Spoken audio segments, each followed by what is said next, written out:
असुरों के हितैषी नारद। इस ब्रह्मांड में कहीं कोई बात हो और वह नारद जी के कानों में पड़ जाए और उसका प्रचार न हो, यह कदापि संभव नहीं है। उन्हें तो संचार तंत्र का आदि गुरु कहना अधिक उपयुक्त होगा।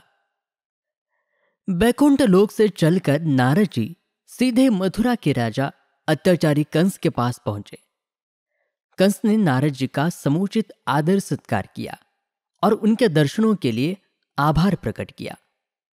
कुछ पल शांत रहने के बाद नारद जी ने कंस से कहा, राजन, अब अत्याचार करना बंद कर दे, क्योंकि तुम्हारा वध करने के लिए तुम्हारी बहन देवकी के गर्भ से 8वीं संतान के रूप में स्वयं भगवान नारायण अवतार लेने वाले हैं।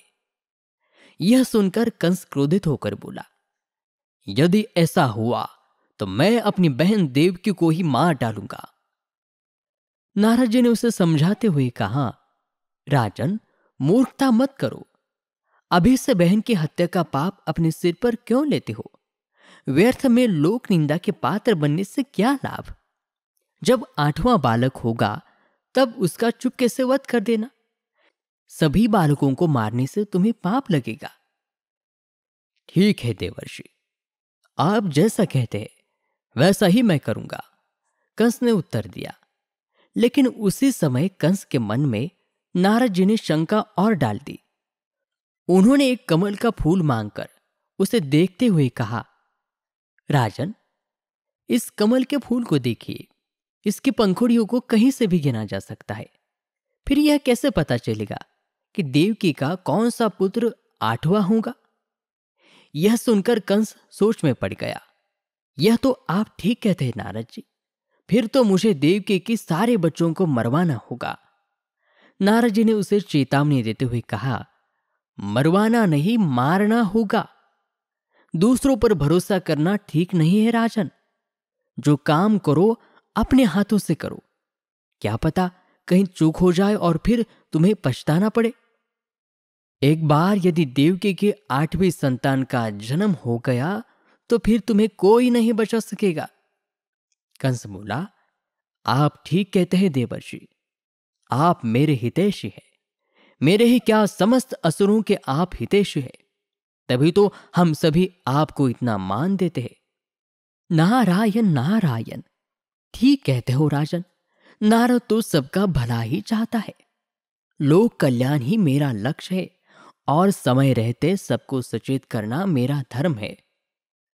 ऐसा कहते हुए नारद जी वहां से विदा हो गए।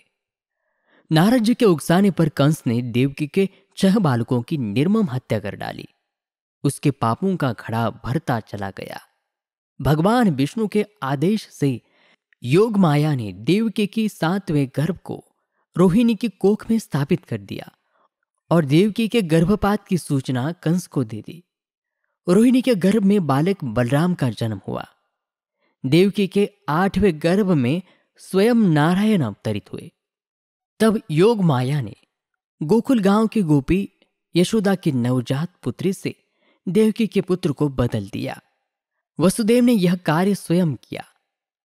8वीं संतान पुत्री के रूप में देखकर क्रूर कंस ने निर्ममता से उस कन्या को पत्थर की शिला पर पटकना चाहा, लेकिन वह बिजली की तरह चमकी और आकाश में दुर्गा के रूप में प्रकट होकर बोली, हे दुर्बुद्धि कंस, तू अकारण ही मुझ बालिका का वध करना चाहता था।